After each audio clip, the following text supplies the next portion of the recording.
evening, you're watching Estuary News. I'm Hugh Riches. In the headlines tonight, an £83 million investment in low-carbon technology for the North, the future of Lincoln's Walkin Medical Centre, and celebrating baby footprints in Hull. Later in tonight's programme, we'll hear from both the Hull City and Scunthorpe managers in the Sport with Jack, and I'll be talking to Howard Marshall about pictures and poetry in Cleethorpes, and before that, Sally Foley on fundraising in Driffield for cancer.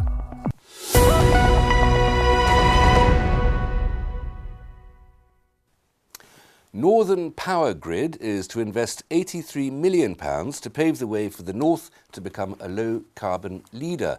The programme will prepare 3.9 million homes and businesses across the region for the rapid growth of electric vehicles, domestic heat pumps and renewable power. The upgrades will enable the company to identify where solar power and electric vehicles can be connected without costly conversions. The firm expects these upgrades to save up to £500 million by the year 2031. Health bosses have met in Lincoln today to finalise plans for the closure of Lincoln's Walk-in Centre.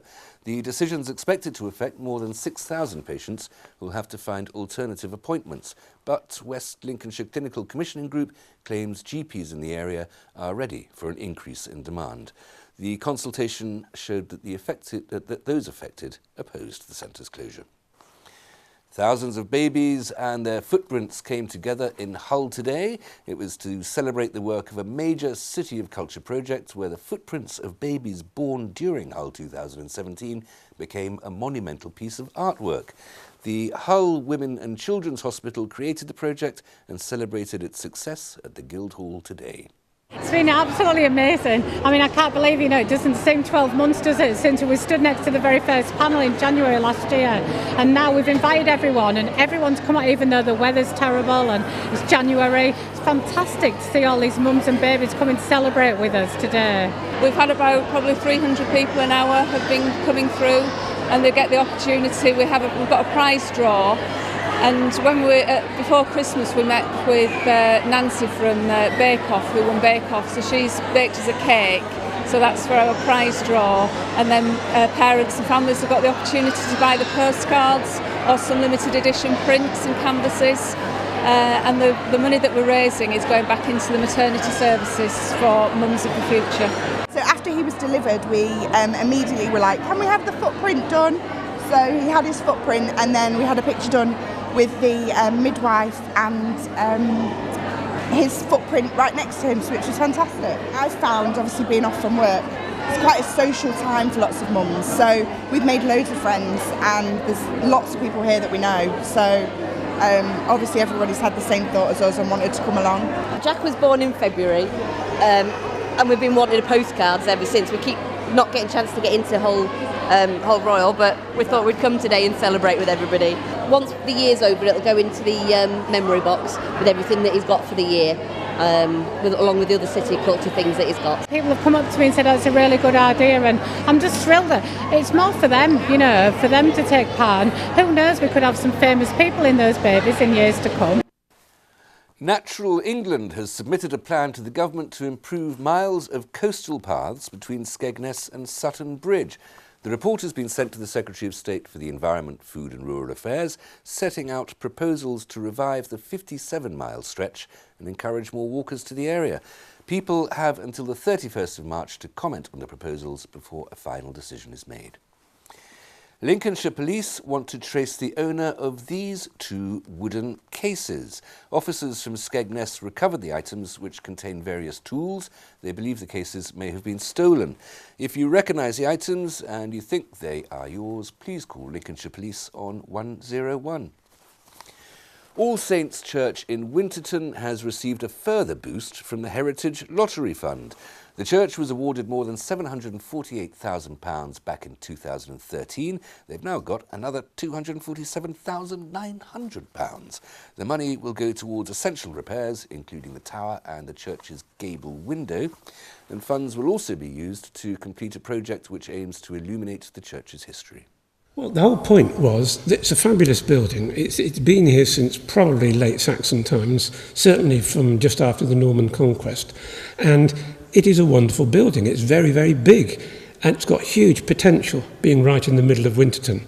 And we know already from what the building's used for that many, many local people really value it for a whole variety of different community purposes. And that's been the aim, to make the building fit for the 21st century so that the community gets much better value from it. We've got this heritage centre which tells the story of Winterton in some detail, and we've got people really enthusiastic about that. We have all sorts of different events, concerts, theatre, meals and so on, except we haven't got a kitchen yet, but that's another story. And if the building is used so much and valued by the community, then it's got a future. The most beneficial thing is that the building hopefully will have a financially sustainable future, because if it can be used by the community in a whole variety of different ways, not just for religious services on a Sunday or a weekday morning, but in use nearly every day of the week, if it's used in that way, if it's valued by the community in that way, then there's a chance that it can get the income it needs to remain viable as a future, and it'll be here for many hundreds of years to come, we hope. More trains have been cancelled by Hull Trains today. This afternoon's 1:48 service from London King's Cross to Hull and the 5:10 train from Hull to London's King's Cross have not run. The 7:11 service from Hull to London will be terminated at Peterborough, and the 8:30 service to Hull will start at Grantham. The operator advises people to check the website for updates before they travel. Charities from across Hull held an event last night to highlight the important contribution they're making to improve local community life. The event at Cardoma 94 celebrated the work of charities, including the Hull Homeless Community Project. That was set up by Andrew Smith 7 years ago to help rough sleepers and the homeless community in Hull. In the first half of last year, the charity found temporary accommodation for 34 people and engaged with rough sleepers on more than 700 occasions. Andrew says the community is at the heart of everything they do. I think for us, community is a big thing anyway, hence the name. And it's something I'm always trying to push, is the fact that a community is only ever as good as the people in it anyway. Yeah. And it's our responsibility, and I see it as my responsibility and the charity's responsibility to make sure people understand the value of their community and the value of their place in community. So the more we can do things like this, the more we can inspire people to really take pride in where they live and what amazing support services are out there. It can only be a good thing for Hull, definitely. A fundraising event is taking place in February next month to raise money for cancer. And I'm joined now by Sally Foley, who's organising the event, to tell me more. Sally, thanks very much for coming in. Thank you. Now, this is raising money for cancer at Castle Hill Hospital. That's right, yeah. Sadly, 5 years ago, I lost my husband to cancer, and James lost his dad, obviously. And last year was the first year that we did a fundraising event, and I handed over 8,300 to the oncology department at Castle Hill to go towards funding a specialist nurse for cancer. This year I'm hoping to do the same, although the numbers are not as high this year. But what I can say is, without the specialist nurse or the specialist Macmillan nurse, I certainly wouldn't be where I am today with all the kindness and support. Well, they are quite remarkable people, but let's first of all talk about the fundraising event itself. What is the event, when is it, and where is it? Right, the event is on the 9th of February at the Ricks Pavilion on Driffield Showground, and it's in aid of Macmillan Cancer Charity, and as I say, all the funds and donations will go to the oncology department at Castle Hill Hospital. And when I turn up there in Driffield on the 9th of February, what can I expect? You can expect a lovely pie and pea supper, a cheese table, and dancing to a local band, a drink on arrival, and a bar. With a lovely raffle. Well, that's almost all of my favourite things. That sounds perfect. You said that numbers aren't quite as high as they were last year. You may still well be surprised, but you picked a slightly unfortunate date for it on the 9th of February. Yes, I did, because it's the day that the children break up from school. For half term? For half term, yeah. And quite a lot of the families are going away. Well, you set yourself a high bar with more than £8,000, because that's a very generous and very large amount of money. If people want to come and take part this year, how do they get in touch with you? Yeah, there are no tickets, all payments through me, and my telephone number is 07739 226 747 if you would like a place. Okay, and I'm sure you're going to be getting a lot of calls. Let's talk just a little bit more about how important that specialist nurse is, and that Macmillan's provides that. Is that provided by Macmillan's actually, but it's in an NHS hospital, isn't it? Yeah, it's in the Queen's Building, the oncology department at Castle Hill, and you get assigned a nurse, a Macmillan nurse, and they look after your everyday needs and support you through the dying process, I would say, and just they're so kind, and you know, all the money goes locally, which I try to do. And the great thing is also with these nurses is that they're looking after the patient, of course, and that's the great medical craftsmanship, but they're also looking after everybody else, or trying to be kind and helpful to everybody else as well. That's right, yeah. Because we have one son, James, he needed far more attention, to be honest, than what I did. Although, you know, without the nurse, we wouldn't have got as far as we have done today, really. Sally, I'm sure it's going to be an absolutely magnificent event. I look forward to my pie and peas. Thank you. And much more to my dancing. Thanks so much for coming in. Thank you. Join me after the break. Jack will bring us the news of Nigel Adkins and Graham Alexander in sports, and I'll be talking to Howard Marshall about poetry and pictures in Cleethorpes.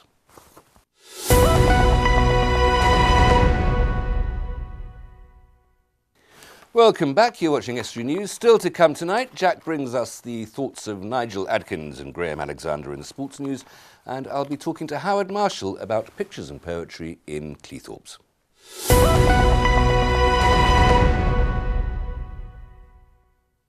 People living in North Lincolnshire are being asked to share their views on recreational facilities across the county. It'll help the council assess the quality, quantity and accessibility of the facilities and how they're used. The survey covers woodlands, nature reserves and play areas. It forms part of the development of North Lincolnshire's new local plan. People from across Hull are being invited to honour and remember victims of the Holocaust. The National Holocaust Memorial Day will be marked with a special ceremony at the Guildhall at 7 o'clock tomorrow evening. It'll include guest speakers Ian Vellins from the Holocaust Survivors Friendship Association. This year's theme focuses on the power of words. Delegates from Malta will be in Scunthorpe tomorrow. They'll be finding out how football engages young readers. The Maltese Literacy Agency will meet children's author Tom Palmer, who leads sessions with more than 100 primary school children at Glanford Park. The agency uses Palmer's books to try to make pupils passionate about reading through their love of football.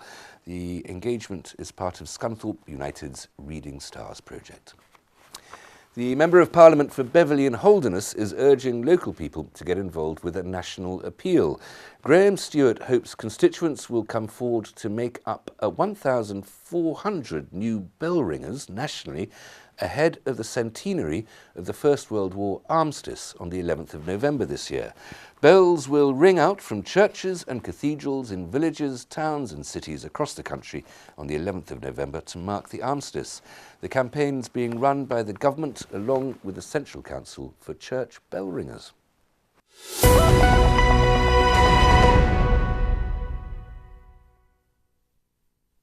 A new exhibition is coming to Cleethorpes next month, looking at poetry and pictures. And with me now is Howard Marshall, the creator of those poems and those pictures. Howard, welcome. Thank you very much for coming in. Thank you. Now, it's where and when can people find you? From the 19th of April to the 24th, Monday to Saturday. Oh, so it's in a few months' time. I was wrong. February at Cleethorpes Library on the seafront. So 19th of February to the 24th. To the 24th.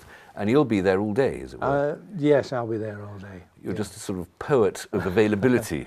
Poet and photographer, yeah. I'll read occasionally throughout the day, and then the rest is there for exhibition.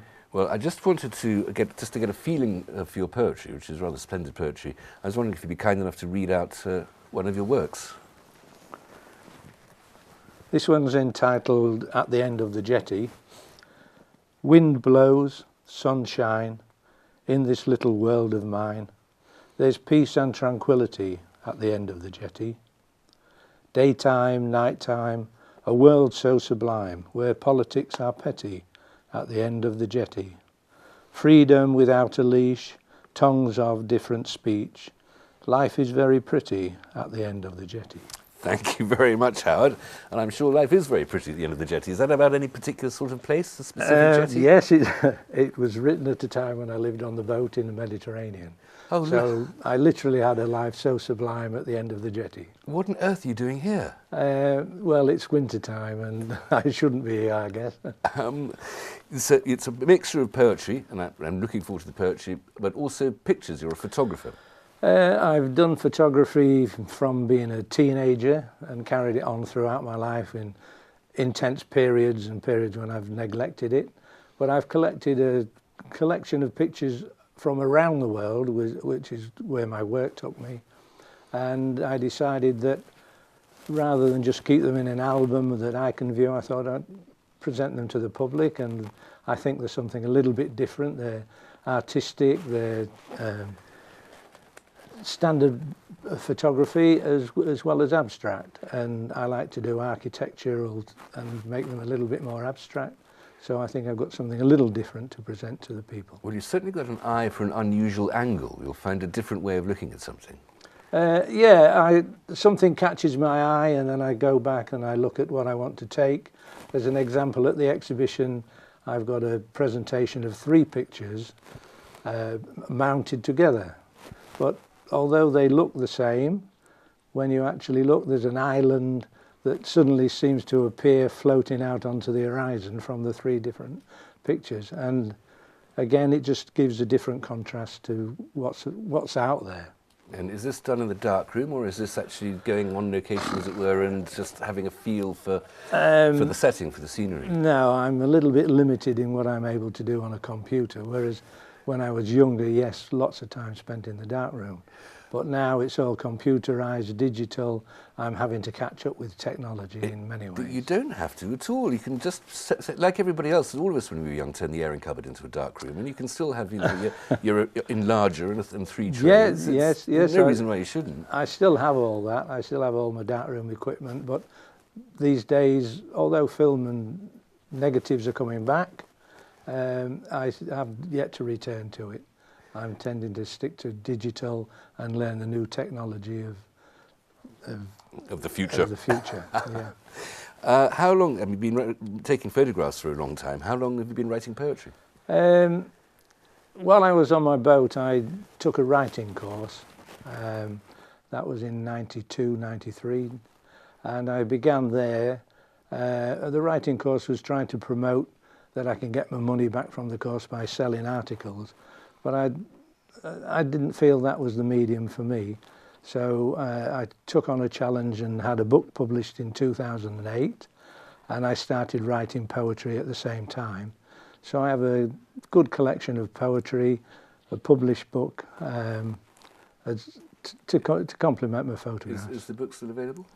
Yes, it's available from me, from a website, everything like that, Okay. But it isn't in print any longer. I had an American printer publisher, and it was quite well received in America, but difficult to promote. Apart from anything else, I just envy this idea of writing poetry on a boat in the Mediterranean. Anyway, that exhibition, Pictures and Poetry, Cleethorpes Library, Monday 19th of February to Saturday the 24th. Howard, thank you very much. Thank you. Here's Jack with all the sports news.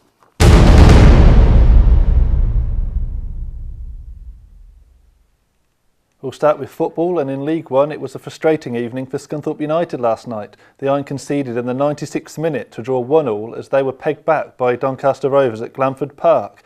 Tom Hopper's 3rd minute strike had looked to have sealed all 3 points, but Elfie Beeston rescued a point for the visitors with virtually the last kick of the game. Scunthorpe remain 4th in the table, 4 points off Blackburn Rovers, who are in the automatic promotion places.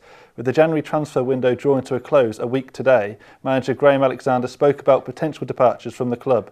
On the case of outgoings, there's no movement there at all at the moment. We've had inquiries about certain players, both in and out of the team, but certainly ones in the team and on the bench at the moment. We don't want to lose anybody, but we know if everyone was fit, there's probably too many players, so we have to before the end of January, try and balance that out. And you know, we will listen for the opportunity for these players to go out and play, but you know, it has to be right for the club. If it's not, then they stay in and compete with us. On to Hull City now, and the Tigers are sitting precariously above the Championship relegation zone. City haven't won in the league since the 9th of December, a run of 7 games without a win. Hull lost 1-0 at fellow strugglers Sunderland on Saturday, a result which means the club are now only outside the bottom 3 on goal difference. Tigers midfielder Seb Larsson was asked if the players felt under pressure. I think it'd be impossible not to feel the pressure, and that's what I said. We're not underestimating the situation we're in at all. But you also have to look at the opportunities that lie ahead. And there's quite a few games to go and opportunities to pick up points.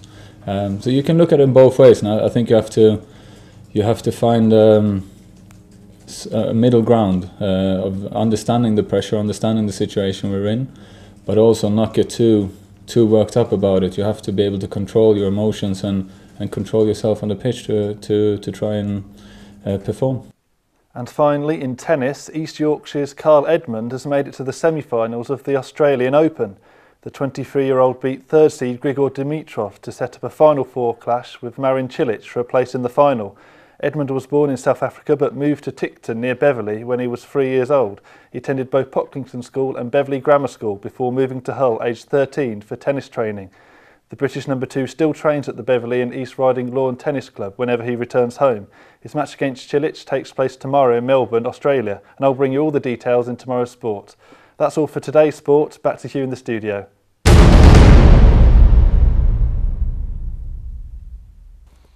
Thanks very much, Jack. That's it for tonight. If you have a story for us, then please visit our Facebook or Twitter pages showing below me now. Email news@estuary.tv or phone Grimsby 01472315553, or you can write to us at Estuary TV, Nuns Corner, Laceby Road, Grimsby, North East Lincolnshire, DN34 5BQ. Good evening.